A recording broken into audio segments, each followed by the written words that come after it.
mulia. Pada hari ini saya pakai baju berwarna hijau, saya pakai sorban berwarna hijau, saya pakai imam berwarna hijau. Kenapa? Apakah itu sebuah keadilan?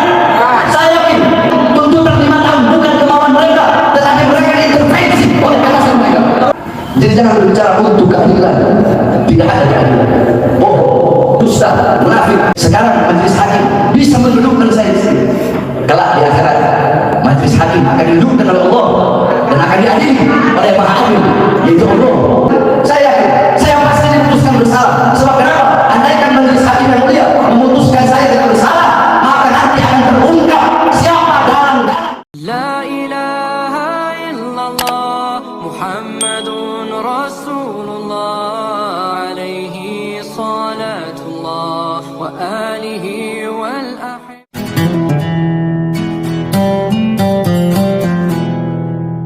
Assalamualaikum warahmatullahi wabarakatuh. Waalaikumsalam. Bismillah. Alhamdulillah. Wassalatu wassalamu ala man fis samaa'i ismuhu Ahmad wa fil ardi ismuhu Muhammad wa ala alihi wa sahbihi wa ba'd. Yang saya cintai, yang saya hormati, yang saya muliakan, majelis hakim, hakim ketua, hakim anggota, Bapak Panitera, yang saya muliakan, yang saya cintai, yang saya hormati, majelis hakim yang pada umumnya majelis hakim mulia di mata manusia, tapi belum tentu mulia di mata Allah Subhanahu wa taala. Yang saya cintai, yang saya muliakan, yang saya hormati, saudara-saudara saya, jaksa penuntut umum, Bapak Suharja, Bapak RW, Bapak Sudanda, Bapak Edi, Ibu Kasbidum, beserta seluruh jaksa penuntut umum. Terima kasih telah menuntut saya 5 tahun. Pak Irwan, Pak Andis, Pak Hendi, Pak Muka, dokter, beserta semuanya tidak bisa sebutkan. Yang saya cintai, yang saya muliakan, seluruh saudara-saudara saya dari pihak kepolisian, baik dari Polsek, Polres, sampai dan Polda Jabar, yang selama ini setia dari awal sidang mengawal, dari awal sidang sampai akhir. Saya sangat berterima kasih banyak kepada saudara-saudara saya dari kepolisian. Dan khususnya yang saya cintai, yang saya muliakan, yang saya banggakan, seluruh para pendukung-pendukung yang selalu setia hadir di persidangan ini. Mudah-mudahan kita semua dapat rahmat oleh Allah Subhanahu wa taala. Alhamdulillah. Dialah Allah Subhanahu wa taala. Dialah Allah Subhanahu wa taala yang Maha hidup. Yang hidup selain Allah pasti akan mati. Yang ada selain Allah pasti akan tiada. Yang wujud selain Allah pasti akan binasa. Dia Allah yang Maha perkasa, yang Maha kuat, yang perkasa dan yang kuat. Selain Allah lemah. Dialah Allah yang Maha berilmu, yang Maha tahu, yang tahu dan berilmu. Selain Allah adalah pencari pengetahuan dan pencari ilmu. Dia Allah yang Maha melihat, yang melihat selain Allah buta terhadap warna-warna yang tidak tampak, buta terhadap hal-hal yang tidak terlihat. Dia Allah yang Maha mendengar, yang mendengar selain Allah tuli terhadap suara-suara yang jauh dan suara-suara yang dekat akan menunjukkan. Dia Allah Raja di atas para raja. Dia Allah Hakim di atas para hakim. Dan dia Allah Subhanahu wa taala yang pada malam hari ini Allah mendudukkan saya di sini sebagai terdakwa, dan saya bersyukur kepada Allah sebagaimana dalam ayat Al-Qur'an Allah berfirman, "Ma asabaka min hasanatin fa min Allah wa ma asabaka min sayyi'atin fa min nafsik." Apa-apa yang menimpamu daripada kebaikan itu datang dari Allah, dan apa-apa yang menimpamu dari keburukan itu akibat perbuatan dirimu sendiri. Bagi saya ini bukanlah suatu keburukan, tapi bagi saya ini adalah suatu kebaikan. Maka saya, karena ini suatu kebaikan, maka saya berkata bersyukur kepada Allah karena Allah yang memberikan kebaikan itu. Sebagaimana dalam ayat tadi, "Ma'asolaka min hasanatin fa min Allah." Apa-apa yang menimpamu dari kebaikan datang dari Allah. "Wa ma'asolaka min sayyi'atin," sedangkan yang menimpamu dari keburukan itu perbuatan akibat perbuatan dari dirimu sendiri. Majelis hakim yang saya muliakan dan yang saya hormati, pertama kepada saudara saya jaksa, dalam tuntutan Anda yang pertama kali saya baca ada tulisan di atas sebelah kiri untuk keadilan. Menurut saya ada yang sangat itu bagi saya, dan ada lagi untuk kezaliman. Kita selalu berkata keadilan, keadilan, keadilan, keadilan. Kita berkata keadilan,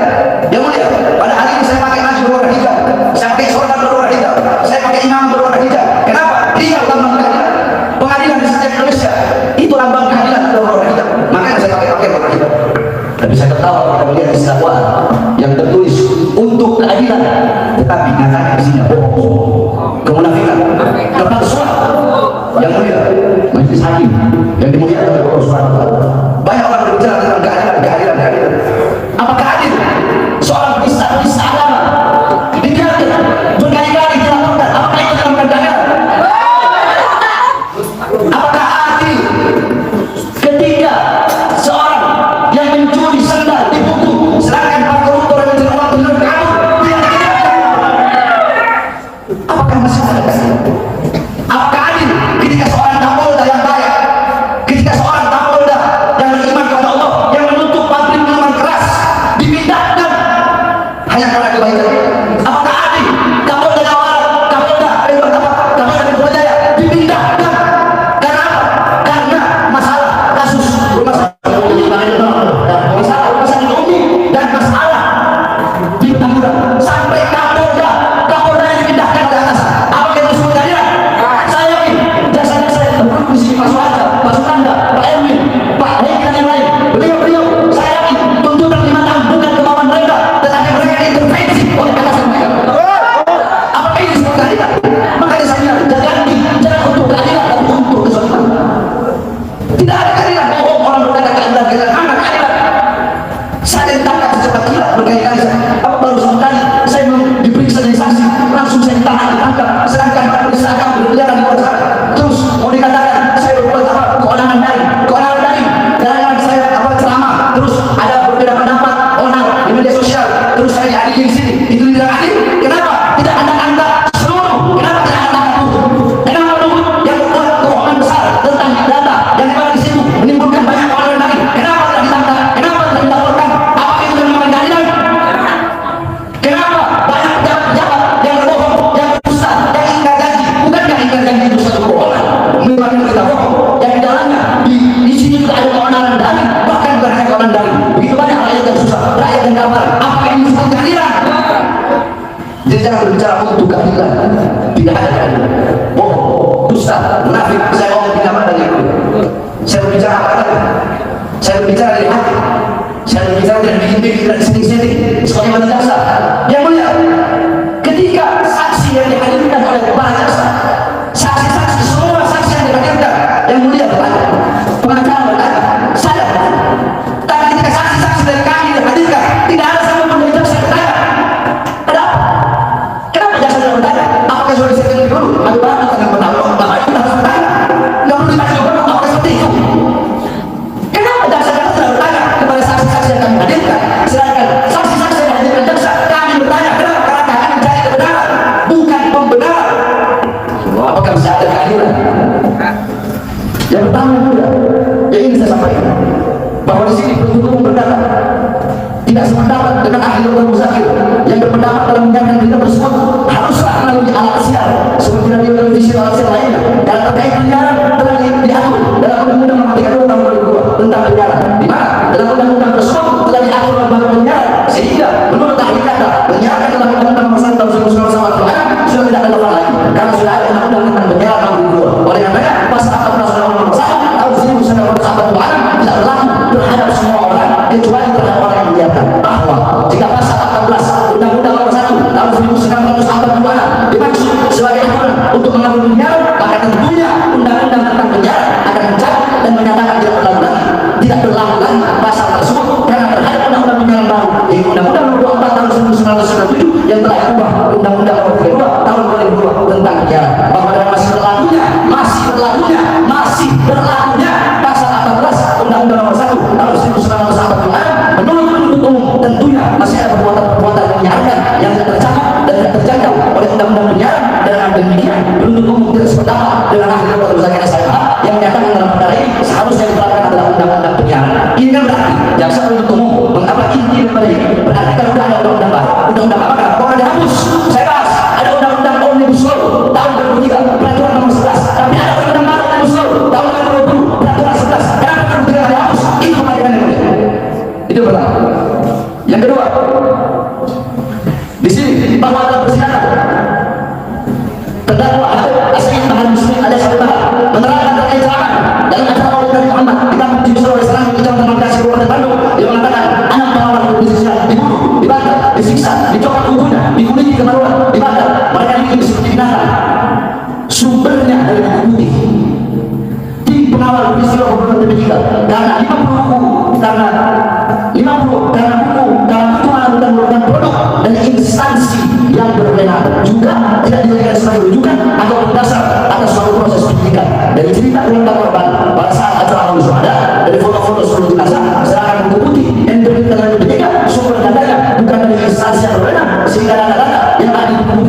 sudah dikesampingkan. Saya jawab bahwa secara sah dan legal buku tersebut diterbitkan oleh Yayasan Pengkajian Sumber Daya Manusia YPSI, Jalan Gandaria 11 12 Kebayoran Baru, Jakarta Selatan, cetakan 1 Mei 2021. Undang-undang dilarang memperbanyak sebagian atau seluruh isi buku ini tanpa izin tertulis dari penerbit.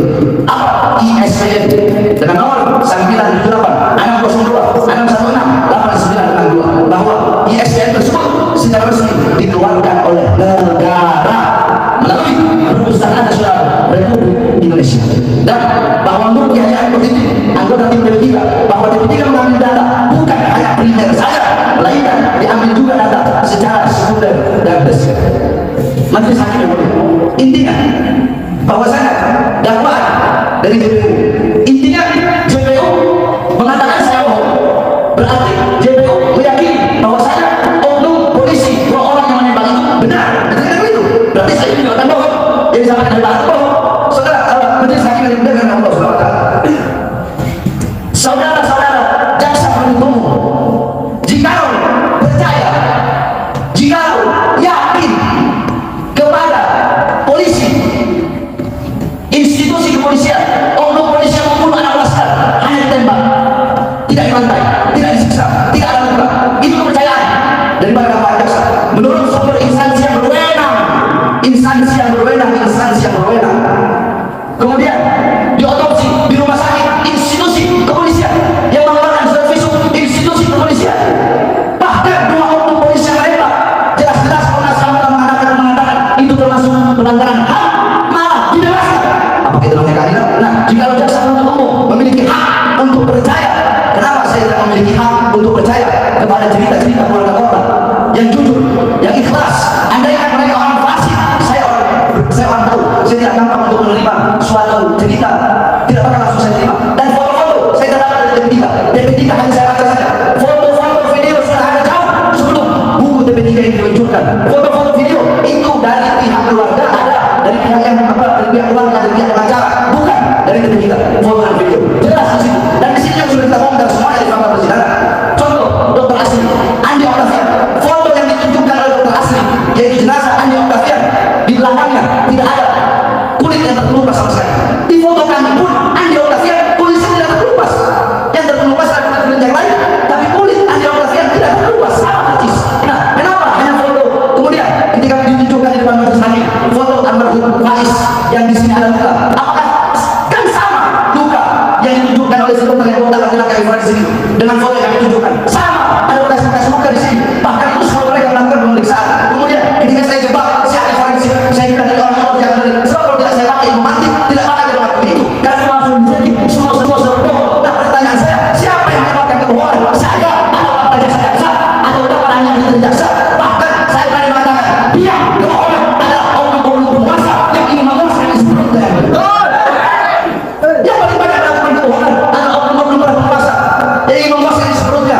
Oleh karenanya saya tidak akan pernah berpikir manis. Saya tidak berpikir manis. Saya berpikir manis. Saya tahu dan keyakinan saya pasti diputus bersalah. Itu keyakinan saya.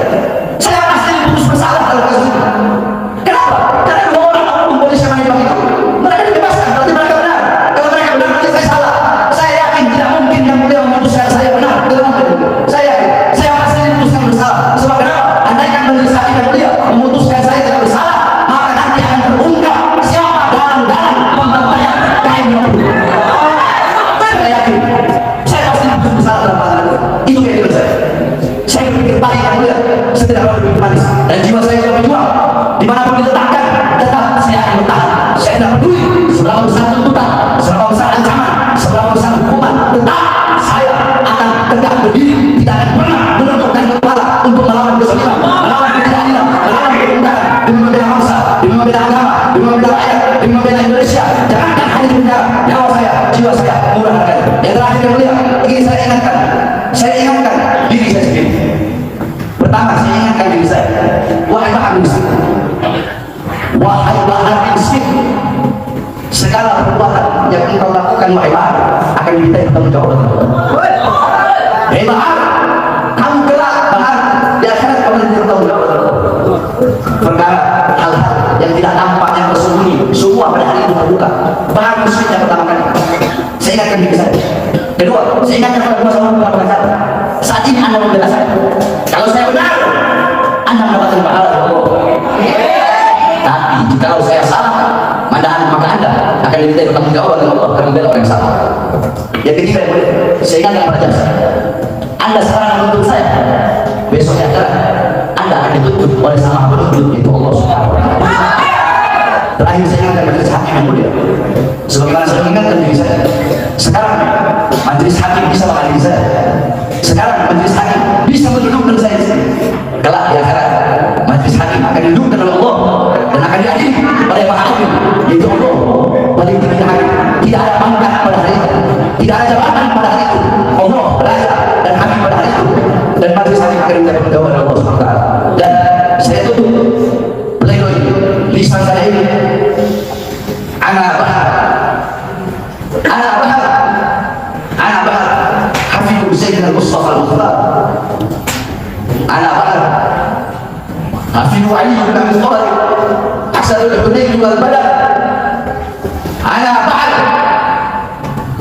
Hafidu man ismuha maqbul fil Qur'an al-Kautsar. Saya adalah cucu seorang nabi yang terpilih al-Mukhtar. Saya cucu Imam Ali bin Abi Thalib, singa perang Hunain dan singa perang Badar. Saya cucu seorang wanita Sayyidatuna Fatimah yang dalam Al-Quran Allah tetapkan namanya sebagai Al-Kautsar. Saya bersumpah sebagaimana sumpah-sumpah saya dulu dalam pledoi. Demi Allah, selama kedua mata saya masih terbuka untuk melihat kemungkaran, melihat ketidakadilan, melihat kezaliman, melihat penindasan, maka selama itu Bahar bin Smith tidak akan pernah tunduk dan akan selalu makin melawan ketidakadilan, kezaliman dan kemungkaran tersebut dari mana datangnya, baik dari kawan, dari lawan, atau bahkan dari diri saya sendiri. Terima kasih majelis hakim yang mulia. Bandung, 4 Agustus, Pengadilan Negeri Bandung, Bahar bin Ali. Terima kasih majelis hakim yang mulia. Terima kasih saudara-saudara dan sahabat hukum, pengacara, dan saya lagi terima kasih pada seluruh saudara-saudara saya polisi dan kepolisian, polsek, polres, polda yang telah mengawal sidang ini dari awal sampai akhir. Dan terima kasih kepada seluruh yang telah setia, para muhibbin, para pecinta-pecinta sejati yang telah hadir untuk mendukung saya. Saya tidak minta bebas. Baik, mendukung kan? Saya tidak minta bebas. Kali itu adalah suatu ungkapan hati-hati. Saya tidak minta bebas. Harus lagi yang mungkin rusak kurang hati. Mudah-mudahan jikalau jaksa bisa intervensi, jikalau polisi bisa intervensi, maka saya berharap dan berdoa mudah-mudahan saya tidak bisa intervensi. Amin. Assalamualaikum warahmatullahi wabarakatuh. Jadi kan menyetar bulan menerima perkara. Ya, jelas ya diperintahkan pimpinan untuk melihat betul dengan bulan tidak mau kalau hanya karena tugas kenegaraan dari kami harus melaksanakan tugas tentunya segala sesuatu kami tidak melihat mungkin kami bangkit lagi. Kami adalah seorang ya Izin yang mulia. Kalau kasus-kasus saya dulu yang mulia, saya akui saya salah benar. Kasus saya dulu 351. ya, Saya akui, saya akui. Nah, kalau kasus yang dulu saya akui, saya salah secara tidak tapi tidak dalam agama. Tapi dalam kasus ini saya tidak akan pernah mengaku salah baik dalam negara secara konstitusi yang saya yakin saya konstitusi agama. Saya dalam kasus ini secara negara atau secara agama tetap saya tidak akan pernah bersalah, merasa bersalah atau tidak bersalah. Kalau yang dulu ya saya merasa bersalah, saya mengaku salah secara negara. Tapi kasus ini secara negara dan secara agama saya tidak pernah mengaku salah. Terima kasih. tidak bertanya pada penyesalan dan sebagainya kan. Apakah orang kami salah tidak? Ya itu keyakinan ya. Hanya kami ya melihat dari sisi positif, bukan berarti apakah bagaimana yang kami sudah dasar kami. Kami juga kami pun sampai hari untuk salah. Saya sebagai pengambil saya bagaimana apa yang salah kami. Ya insya Allah ya orang juga adalah seorang manusia yang sama-sama sebagai Allah ya yang menggunakan kedudukan yang sama ya di hadapan Allah Subhanahu wa Ta'ala ya. Artinya bedanya kalau benar gitu ya, benar adalah salah satu Rasulullah Sallallahu Alaihi Wasallam ya. Ini mungkin artinya bagi kami suatu hormat juga bisa menghadapi